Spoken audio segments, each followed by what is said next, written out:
Yo, what's going on? And welcome back to another episode of Creative Digest, where we sit down and we talk with other creators and creatives, talk about their processes and their and their experiences. I'm just having a rough one. I just forgot the intro I created. Gosh, it's one of those. It's It's actually post Thanksgiving. Yeah, no. Yeah, hey, but I really taking a week off really did it to me. No, seriously, like it feels so good to just like one of those things where it's like I can sleep in till noon and not feel bad about it. Yep. Well, for me, it was the other way. Like, yes, I enjoyed the sleeping in. I was great. I was enjoying not having like anything crazy, but like I feel like I'm getting whiplash. Like I'm literally going from Thanksgiving break, eating a ton of food, hanging out with a ton of people. And then, boom, now I'm back into full routine and finals week. It's just like... Finals sneaks up on you after Thanksgiving. Yeah. It's like... Well, it's here. Well, it's like, it's one of those things where it's like, you know, you look at spring semester, you have spring break, but, you know, that's halfway through the semester. You come back, you get back into a routine for a month, and then... Then you have finals. Then you actually have finals and you go home. But it's one of those things for Thanksgiving. It's like, you come back, I mean, at least for me, I don't know about your projects, but it's like, I have to work on everything this week, get everything done, ready, like almost like 100% done. So that way next week I can go through, you know, do all the presentations, critiques, all that stuff. Yep. But well, for me, everything is due this week. Like everything is due Friday for me, except for my screenwriting project, which is due next Thursday. But even then, I don't have any classes next week. All of my classes for the semester end this Friday. It's like I don't really have classes next week. Like I have to go to class, but like it's one of those things where, unfortunately, like I have 3 things due like Thursday, Friday. Okay. But then like my big like final film projects, if I don't have them done by like the end of this weekend, I just set myself up for, you know, failure at that point. Like if I need to have everything done, so that way I can spend an unholy amount of time editing. Oh, yeah. And like I enjoy editing, but it's one of those things where it's like... It takes so much time. It's so tedious. Like for me, like somebody did like math, and it's basically for like every minute of footage that you have, it's like an hour of editing. Or like for every minute of a film, it's like an hour of editing, which is crazy. Yeah, no, it's like you put that into perspective, and it's like, gosh. Yep. Even after having, you know, the whole thing planned out for a week ahead of time, but... Yeah, it is. Well, because like things just take time, even if it doesn't feel like it. It's just so tedious. And I mean, one of the things I do, and I'm not sure if other people do this, I'll have to like have people reach out. But one thing I'll do is like if I'm really happy with something, I'll save it and then I'll open up a new project, put in the same timeline, and then basically I'll like make slight adjustments to things. Like, you know, if I have like different effects for something or different sound bites, After Effects parts of it, I'll swap them out for like things that I think that could work. So that way, you know, I have a full like project done, but then I have like a test like to like move things around, see if I like it without having to, you know, break down the one that I'm already happy with and potentially like screw something up and like not be able to go back. You know, dude, like once you like these like larger projects and stuff, like I'll like edit on a timeline or something, and then it'll end up being like an absolute mess. And it's like, or like even if I keep my timeline semi-organized, there's just so much going on, and then I go back to like adjust something, and then I'm like, whoa, my whole timeline is completely screwed. Is that audio? Is that Foley? Oh, recording monitor canceled. But the recording didn't cancel. Okay. Is that the encoder or?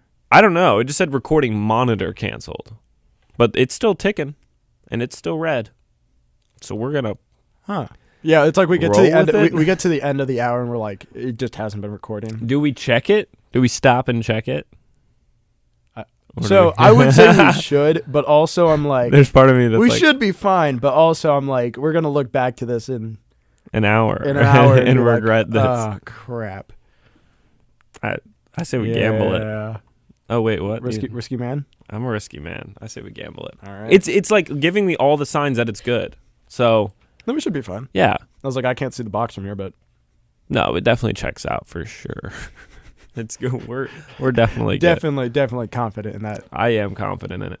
So finals week. I mean, obviously, like I don't like talking so much about college, but for whatever reason, we always do. Probably because that's what we're. I mean, it's one of those things where it's the most relevant part to us. Yeah, we had. Let me for the folks listening. So we I guess, took a week off, but not intentionally. Mhm. So we had an episode that was a banger. It was a solo episode, just me and Aidan here, and then we I lost the flash drive. I did. So I'm gonna own up to that one. I lost the flash drive. We were supposed to have a banger of an episode uploaded last Monday. Mhm. So Yeah. whatever that date was, like the 21st or something. And then we were supposed to have an episode with Devin, which Devin's gonna have to come back on again because I lost that episode too. I pulled up my laptop to go through because I remember I have the show notes. Oh, do you? From our solo episode of like we're talking about like putting ideas out there that you might not be normally comfortable with, and like with the anxiety that can be behind it. I'm just reading off my literally the show notes. Now I remember these things. And then one of those things going back and looking at old work, and we had like a 45 like really in-depth conversation about it. It was one of those things we were talking about works that me and Ashtin have gone through, and then we also talked about like things that like when you're getting into film, like one of the things of self-critique and talking to others, looking for ideas, stuff like that. But yeah, I thought it was a great episode. Like conversation, it was great. Super good. Like it was really in depth, and it was like just and now it's gone. That's good. I mean, I would like to. I guess we can run with that because that's good stuff. Yeah, people need it's important stuff to talk about. People need to hear about because, like, for me, I think it's so important to go back and watch your old stuff, listen to your old stuff, but then that coincides with you have to put it out there to be able to go back and watch and listen and all this kind of stuff. Like, I will go back and listen to podcast episodes or like really, really early or even the most recent ones just to be like, what am I doing wrong? What do I not like? What do I want to change? What am I doing well that I noticed that I like maybe I did accidentally or subconsciously that I'm like, I really want to stick with that thing. Yeah. It's a positive. I mean, it's one of those things you look at, I can go back and look at film stuff and immediately like be nitpicky on either things with like sound design that like I wish I'd have done differently, an effect that I wish I would have gone, into like Reaper for a longer period of time and like really like toned it through, made it like something better. And it's one of those things where it's like, it's one of those things where it's like when finals come around, it's like that's why I'm setting aside like 5 days just to edit. It's like I'm gonna edit through the timeline, get each frame right, then start going more into the after effects of like visuals I'm gonna add in, things lighting change I might do. Or do you know what I like doing? What is I'll like make an edit at like really, really late at night. Like I'll edit something really late and then just go to sleep. Yeah. And then wake up the next morning and watch it, and then pretty much you change everything. But like I like that method because like at really late at night you're feeling inspired right after you shoot something. I crank through it and then I watch it the next day and then pick through all the flaws like when I have like more time to like get more like nitpicky and stuff. That's like a weird like I like that. And I have fallen asleep editing before. Like I'll be laying in bed, it'll be like 3 a.m. I have my laptop on. Yep, going through editing everything, and I just I like lay back for like a second, and then I wake up the next morning. I'm like, and then I'm thankful I didn't drop my laptop on the floor. But my desk when I'm editing is a complete mess because I have Post-it notes all over it with like, really? Yeah, no, it's like you look at like the like cop like conspiracy like where they're like connecting the red dots, red dots and all the things. Yeah, pictures everywhere. That's me with Post-it notes of like, video clip 46A. What if I did this with it? Stuff like that. And then like that's what I was saying earlier when like I open up a separate timeline. That's when I go in and add things that I might not be sure if they'll look good, just to experiment. I like it. And I was sitting here just now speaking of things we could and could not like. There's lights up here. Is there one on you? Is that light hitting you? I think it's more hitting the control panel, but you think? Because that one's like hitting me. I want to see something really quick. Tell them a story. Okay. That put me on the spot. You see, you need to like lead me with something and just not go tell them a story. Well, look at this. Look at this. If I had like a Dr. Seuss book, that'd be really nice right now. Is this cool? I like it. I mean, film from your side looks nice. How do I look? You look pretty good. Oh, thanks. You could be brighter. Yeah, just get You could be brighter. No. I don't know. That do anything? That didn't do anything. I was going to say, I don't think that did anything. That's all right. I'll turn the main lights back on. As we mess with. Yeah. I feel like it's on a rail. I could slide it. I was going to say, we should be able to move it forward. We'll have to do that for future. We'll do it for a future episode. Yeah. But what it is doing is like, there's like the main lights on, and then that's just giving you like a nice like kicker and like illuminating your eyes. Giving a key. Yeah. It's nice. Mm. Yeah. Is it bad that I actually haven't like I know I've known those lights have been there, but I've never like, I didn't notice them either, but that light's like hitting your eyes perfectly. Like it's giving you a perfect eye light. Then I'm like, well, you can't see it at that angle, but it is giving you a nice highlight. Oh, thank you. The audience will just have to trust us. So I think I'm gonna do something new over the break. Okay. Going into next semester. Well, first, I need to freshen up on Premiere because I've been using Final Cut. I need to freshen up on Premiere because of I have to take Integrated Media 2 again. Really? Well, I took Integrated Media 1, obviously. So I have to take Integrated Media 2, like, in person.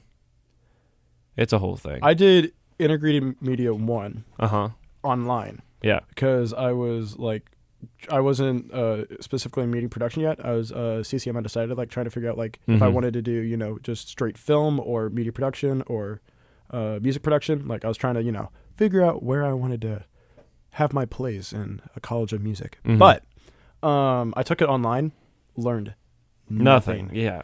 Learned nothing. And then I took Integrated Media 2 with Professor Allen, who we were talking to he thankfully let us into this room because the door was locked. Yeah. Took it with him, and that's when it was literally like 4 of us.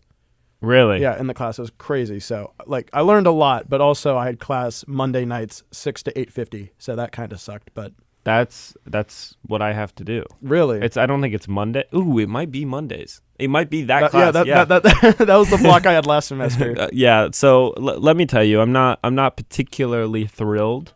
It could be a worse class. Yeah. No. And it, like it's whatever. But my segue of bringing up that I needed to touch up on my Premiere for that class is, I think I might start using DaVinci Resolve for my editing. So like DaVinci Resolve, for people who don't know, it's Blackmagic. They created an editing software that originally was a coloring software, and that's what they're super known for. But now, and they've kind of had it, but they have a node-based system and a timeline-based system. So it's like a really, really, really strong editor. And you can also do compositing in it now.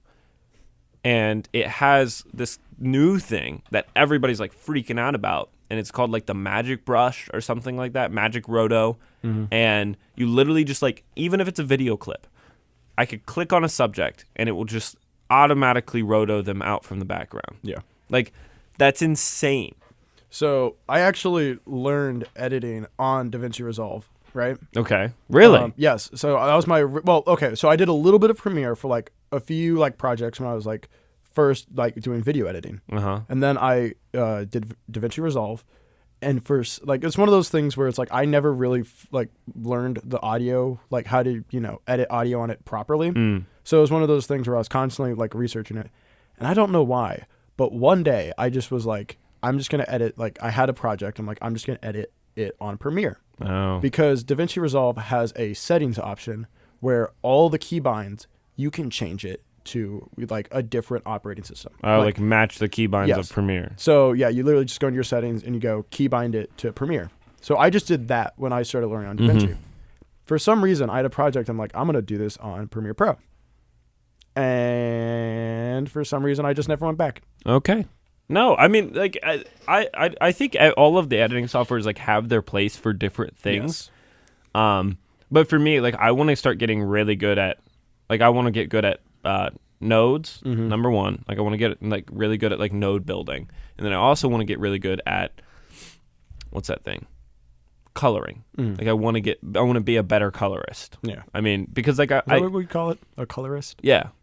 Like, I was just like, I was like, I don't know. I didn't know if that was something like you just made up on the spot. No, like on a film. Yeah, like, no, I know exactly what you're talking about. I got off Yeah, that was Yes. an intrusive thought of, is that what it's actually called? I would like to be a better color Colorist. person.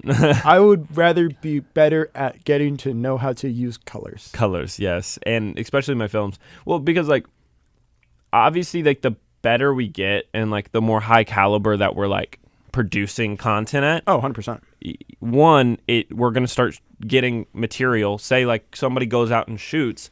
Well, like I need to understand the universal language of shooting raw, shooting log, and then, you know, putting conversion LUTs, and then understanding like, oh, my ring just broke. No. That's devastating. It They're literally, like, they're it just literally breaking just Oh my God, split it just half. broke in half. Dang. This is That's a cool ring. what is that, a dragon? Yeah, and it like wraps my finger. That's cool. But yeah, what? Unfortunate. I guess I'll look at that later. Yeah, we're gonna look at the footage, and it's just gonna be you messing with it. Oh, I was 100% Oh yeah, I messing know. with I it was like, this I was gonna say, whole I time. I saw you messing with it. I'm just like, I'll mess with this ring instead because it doesn't bend. oh, so that's why. Yeah, I was like bending it a bunch, and it just like, Okay, that makes more sense. Then. yeah, no, it's 100% my fault. For the person who gifted me that ring, sorry, Hopefully, super. because they fixes it. gifted it to me today. So hopefully they don't watch the podcast. That's the first time I've ever said that out loud. I hope they don't watch the podcast. Oh, man. Yeah, so I think I want to switch to Venture Resolve. I think that it's like it's a pro level software that's free. It's literally free. And then I also want to get good at that, like I guess coincides with it, is Unreal Engine.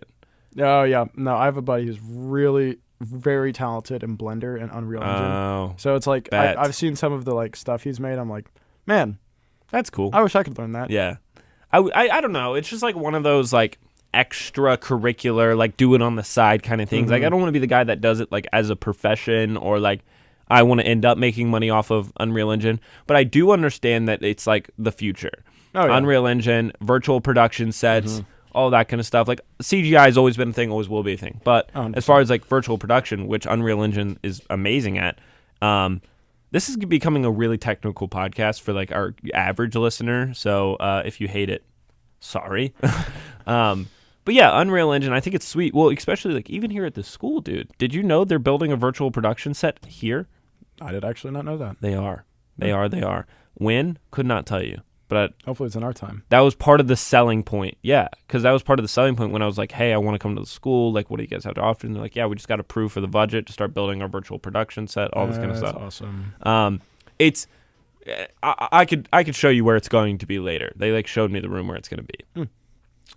But like I think that's sick. And I was talking to him and I was like, yeah, like I actually like I have a pretty good understanding on like LED walls and like you know like how the networking paths work and stuff like that. And they were like, oh, cool, like we could utilize that. And so it's like I just want to like understand the future of production because we are the future of filmmaking. Exactly. Right? And so it's like if we can get like ahead of the curve as far as like virtual production and like LED wall filming and stuff goes, then I think you and I would have a better chance of getting jobs like straight out of college. Yeah. If we're like, oh, hey, we're cinematographers who can shoot on virtual production sets, or we're like, I'm looking for this AC job and I can help you program your Vive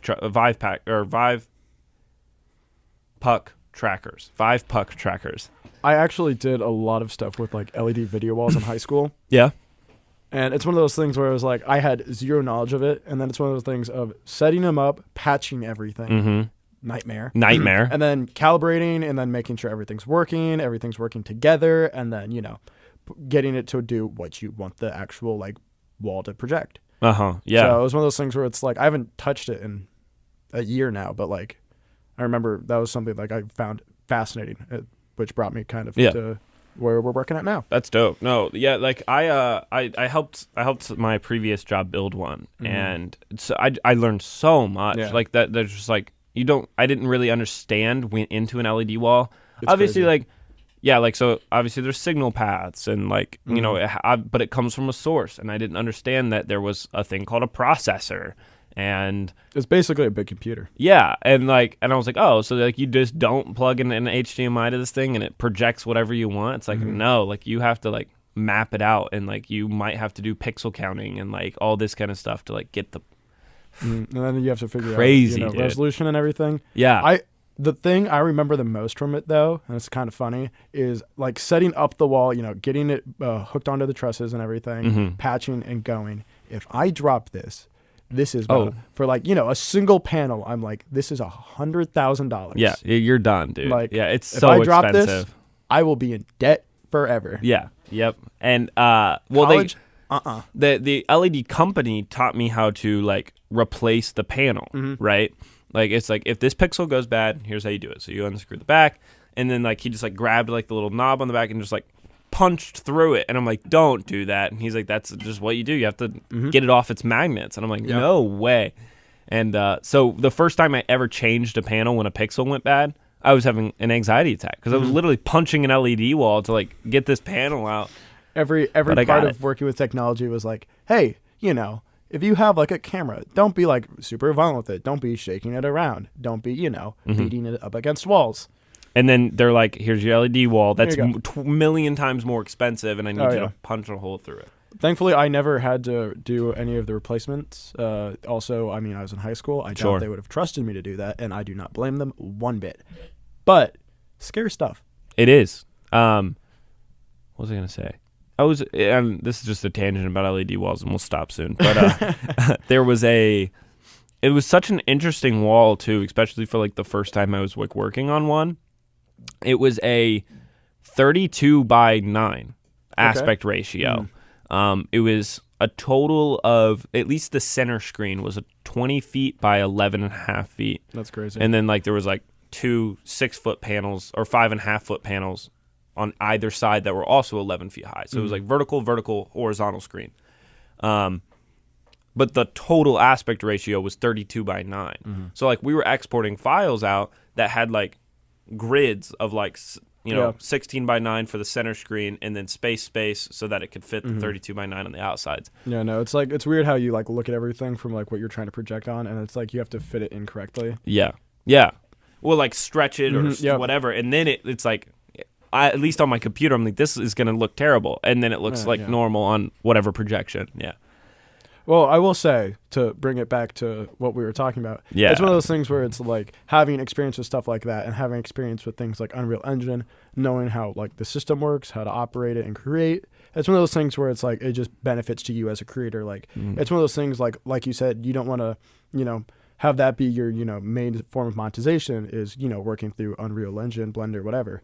But it's one of those things, if you're able to utilize it, put it in projects, things like that, it only makes your projects better, makes them look nicer, and like it allows you to have more possibilities of what you can create. Yeah, especially alone, right? Like 100%. You don't have to like rely on as many people. And I think what I've known, and I guess like it's been like instilled in me, and like I guess it's common knowledge, but like once you actually start adopting it, it feels a little bit different. And like the idea that like your knowledge is like your wealth. Your knowledge is going to equal your wealth. No, like if you don't know a lot, you're not going to be worth a lot type thing.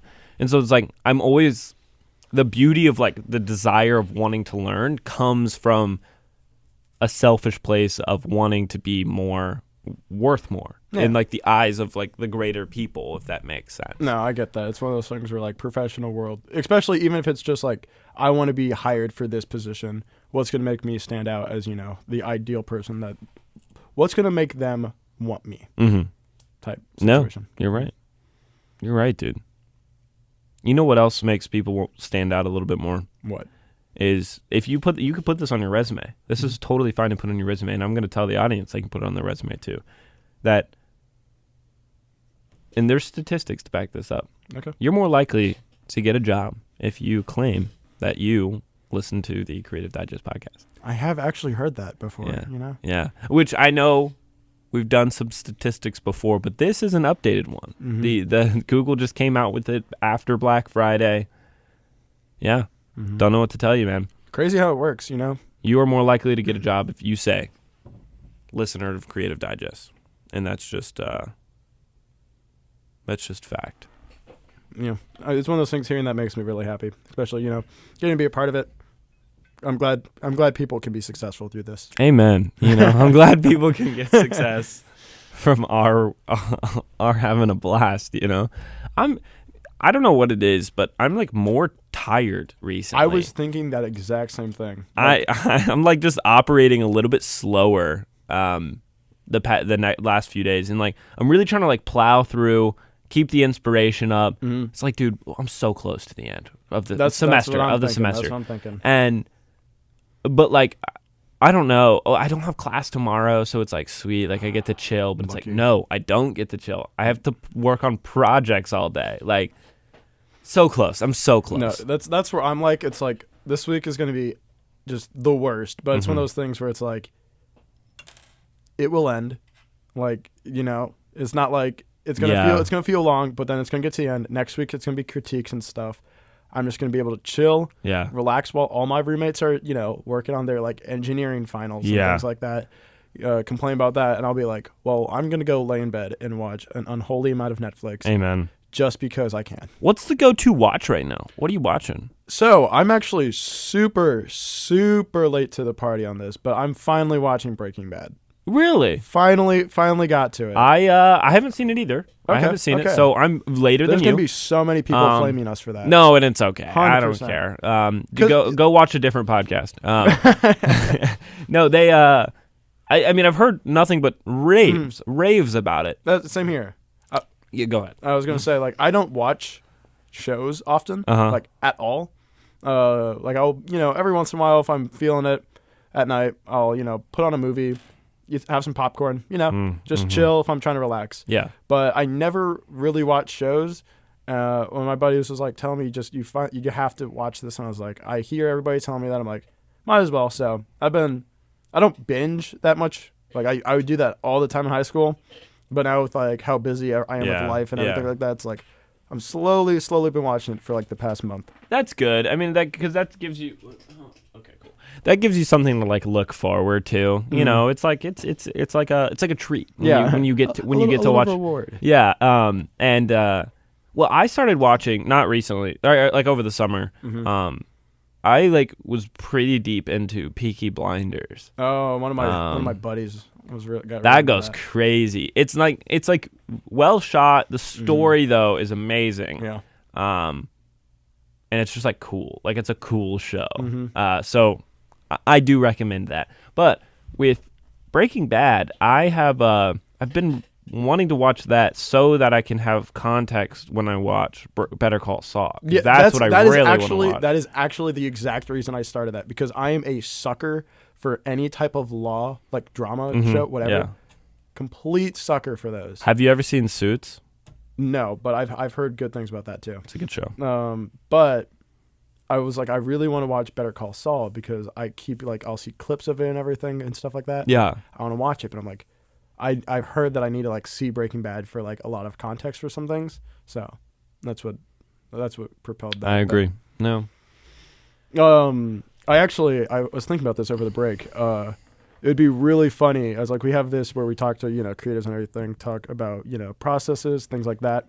Yeah. But, hey, sideshow, we just need to have a movie television review channel. 100%. I agree. I was thinking that because one thing me and my mom do for like any break, like we'll go like watch movies, and like new movies. Yeah. Okay. Like, you know, I never go to while I'm on like in school, I never go see movies. Like I will always wait for them to like come out on streaming, whatever. I'm not in a rush. Yeah. So unless like a bunch of my friends are going to go out to see movies, I never actually check out movies. Sure. Just by, you know, being in film, working in film. But it's one of those things where it's like when I do go see movies, it's always I hate that I'm always like mentally critiquing it. Yeah. But I'm like, I don't know. No, I like the idea. I don't want to be like sitting next to my mom watching this movie going the whole time, interesting choice on, you know, how they decided to film the sequence reason I'm going on this, I saw the menu. Oh, tell me how it is. I'm seeing it tomorrow. Really? Yeah. Don't tell me how it ends. I'm not going to tell you how it ends. Personally, not great. I wasn't a fan. Dang. Yeah, I thought it was very well shot. I liked the acting. Like the main chef, I thought his performance was very well. Story didn't make sense, to me at least.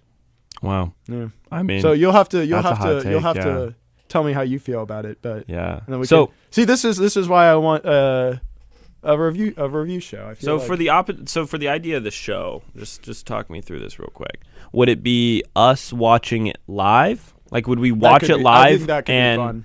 Like we're mic'd up, just talking through it as the show is going or movie's going, or I think that'd be the best way to do it. Post review. I feel like either works. I feel like if like live reaction Mm-hmm. makes it more appealing, and it's a little bit more unique. Yeah. There's not very many things like that. I like the idea. Yeah, that's good because we could do pre-movie. Like we could have pre-movie. Like here's our expectations. Here's what we're hoping from it. You know, specific performances. Like can't wait for XYZ actor in this because I think they could do well or they'll do bad. Whatever. Obviously reactions during and then post show review. Like here's our final 10 out of 10 stars. Whatever. Yeah.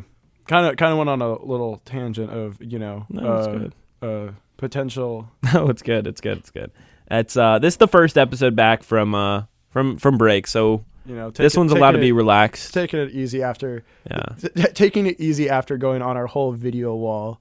Crusade. Yeah, we did have quite the technical. And then before that, we were talking about Premiere Pro, DaVinci Resolve. So like the people who are here now, who are still listening, are the people. Yeah. Leave a comment if you want a review channel. Yeah, leave a comment. What would we call it? Or could it be just a sublet of Creative Digest? I don't know. We'll have to. We'll chat. We'll chat about it. Yeah, we'll think about that. But coming into the holiday season, talking about Creative Digest, we have some things for the audience to be looking forward to. We do, right? We have fireside chats. We do. We've only mentioned it a couple times, but I love the idea. No, it'd be so much fun. So if you are strictly a Spotify or Apple Music listener, you need to be on the YouTube grind. Creative Digest on YouTube. Check it out. Get on it. Because you're not going to get the full effect of the fireside chats. Of course, yes, you'll still be able to listen. Whatever. But if you want to see us all cozied up, by a fire, Christmas sweaters and a fire, then check it out. Because it's gonna be great. I want to put a date on it, but I don't know when. Yeah. They're going to start. I want to say when's Monday, maybe the 19th? So the week before Christmas? Right. Yeah. Monday the 19th will be the first episode of the Fireside Chat. So you have a couple weeks. Get subscribed to the YouTube channel and don't miss the Creative Digest Fireside Chats because it's going to be great. Oh, it will be awesome. It's going to be relaxing. It's going to be cozy. Oh, yeah. I mean, we're going to be done with finals, so it's going to be... Yeah. Oh, yeah. Some of the best creatives that we're going to have on this show are going to be on those episodes. So we better be ready. Oh, yeah.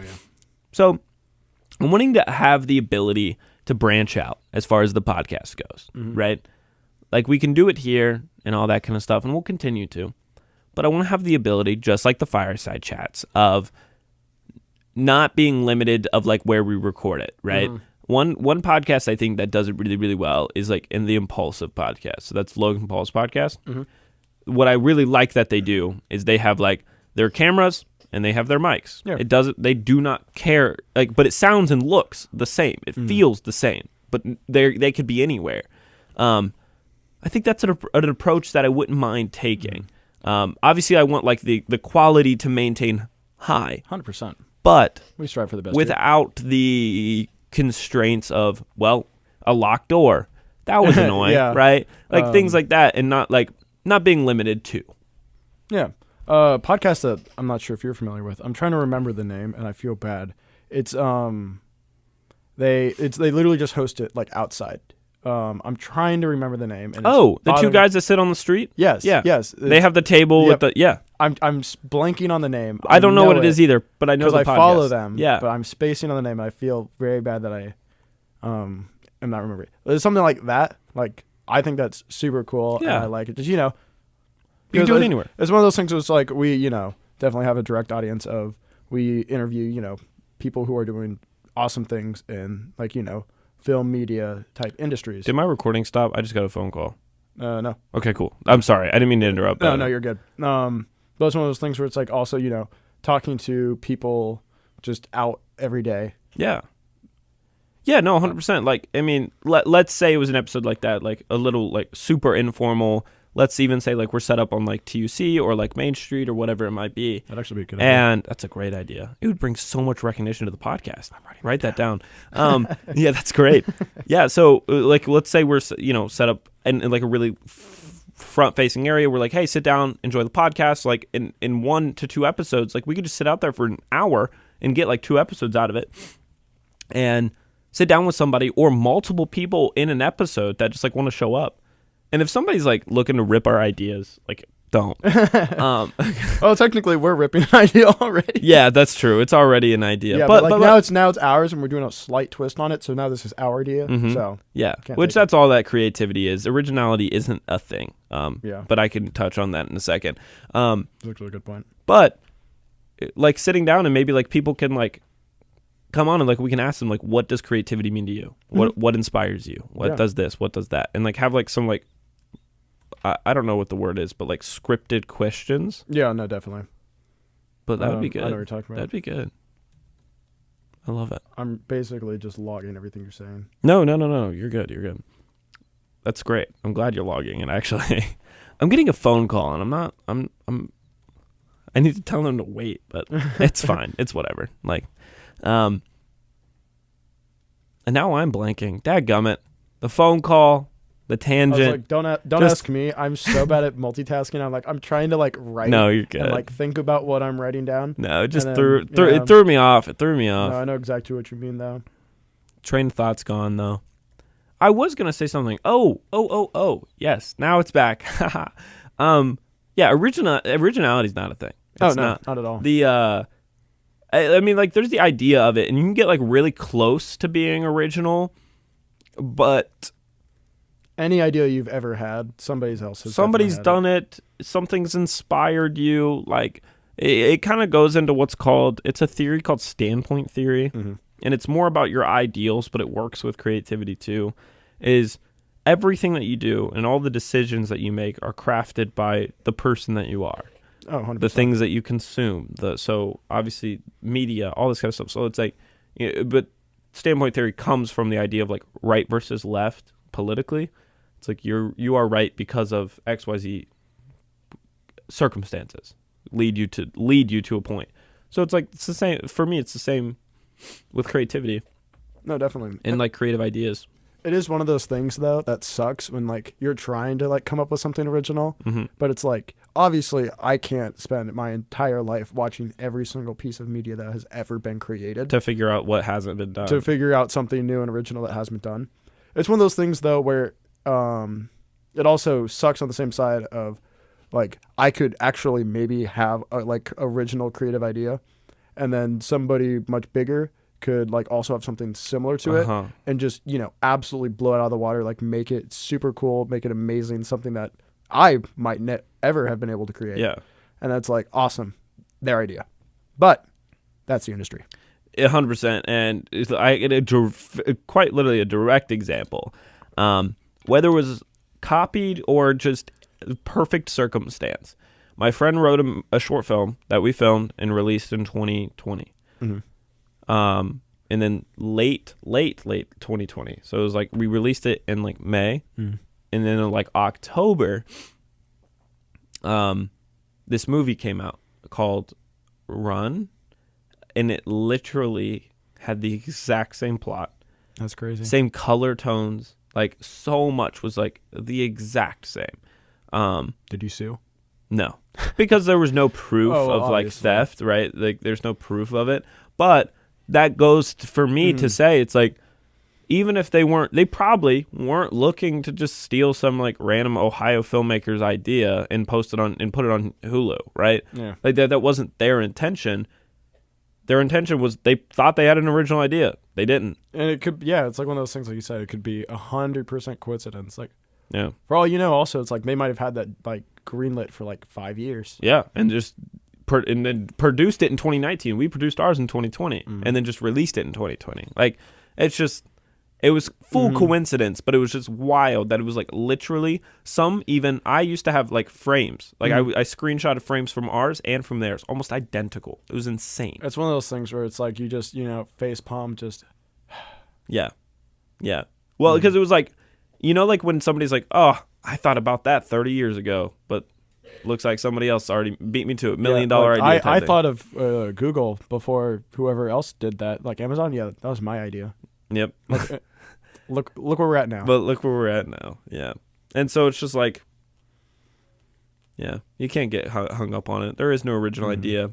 It's creativity is, for me, like public domain. That's a whole other subject. It should be. I mean, just like in a very loose way. Like obviously, like artists should get credit for the work that they're producing. But like if I want to make a fan film about like Spider-Man, like he's one of the largest and most well-known superheroes in the world. Like if you put blue and red together, you instantly think Spider-Man. Just the two colors next to each other will make the association for you.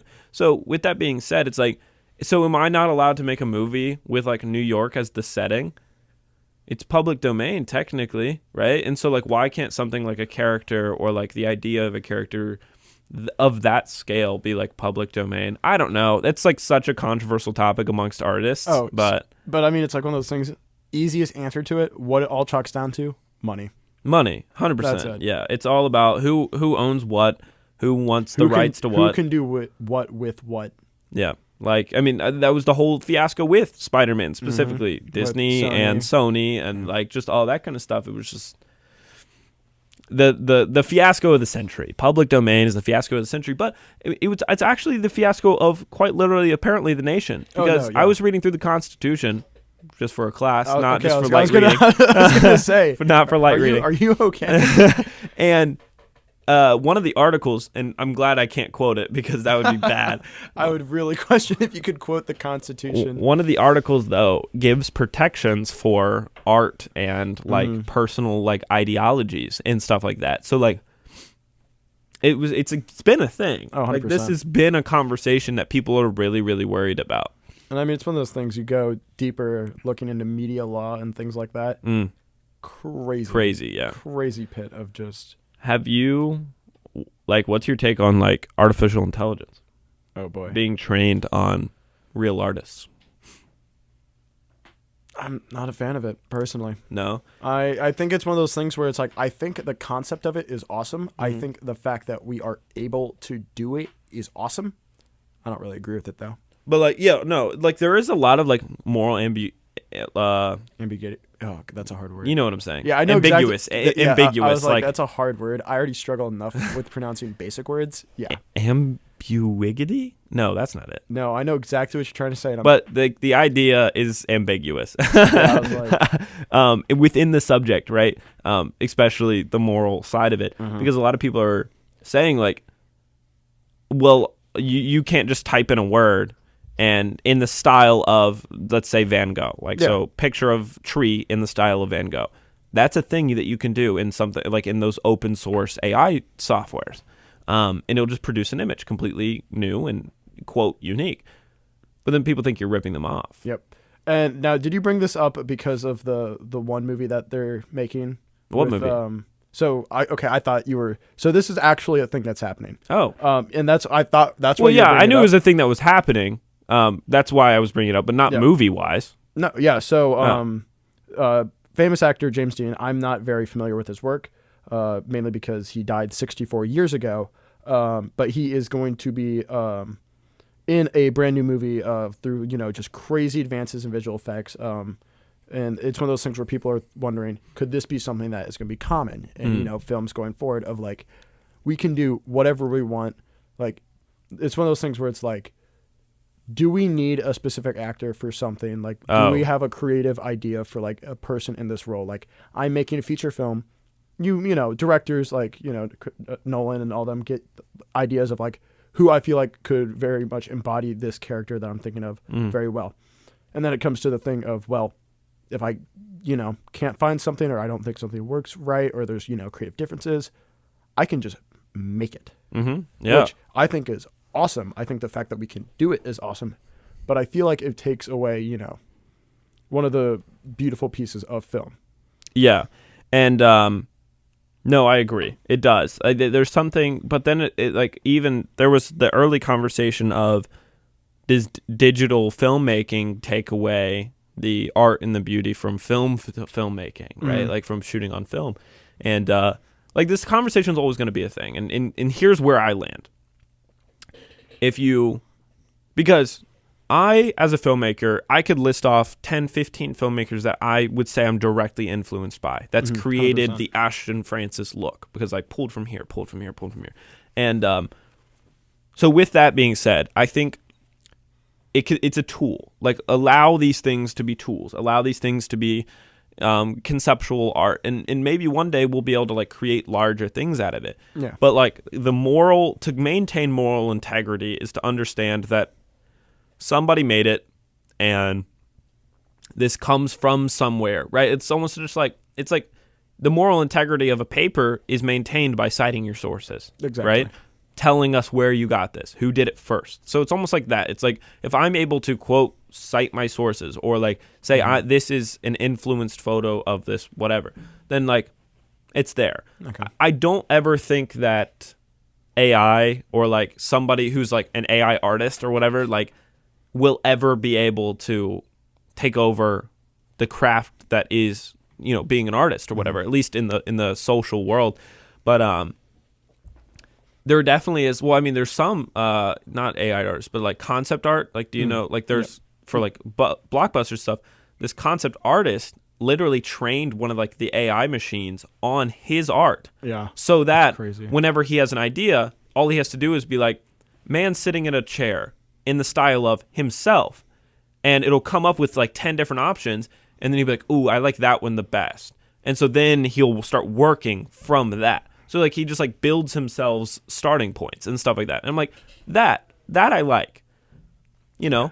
See, I'm still indifferent because I do like it, but it's also one of those things where it's like, I feel like it's opening a Pandora's box of, you know, going through it. But I do want to touch on the subject of what you talked about of the, you know, you could look at 10 artists, directors that give you your creative look, because I'm 100% the same way. Yeah. And so literally right before we started recording the show, professor that let us into the studio because it was locked and we couldn't get a key.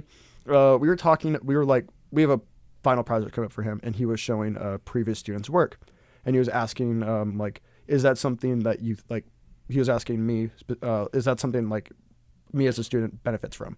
And I told him yes, because I like to be able to look at like other people's ideas, get like a sense of what their creative process is, and it's one of those things of like seeing like, oh, I liked how like this was shot. I liked where they were going with this. Like, I think it's cool because then it gives me ideas that I can, you know, build off of. Like, okay, but what if instead of doing this, they slightly changed it a little bit like this? What if they placed the camera like, you know, a foot to the right, slightly like changed to, you know, whatever.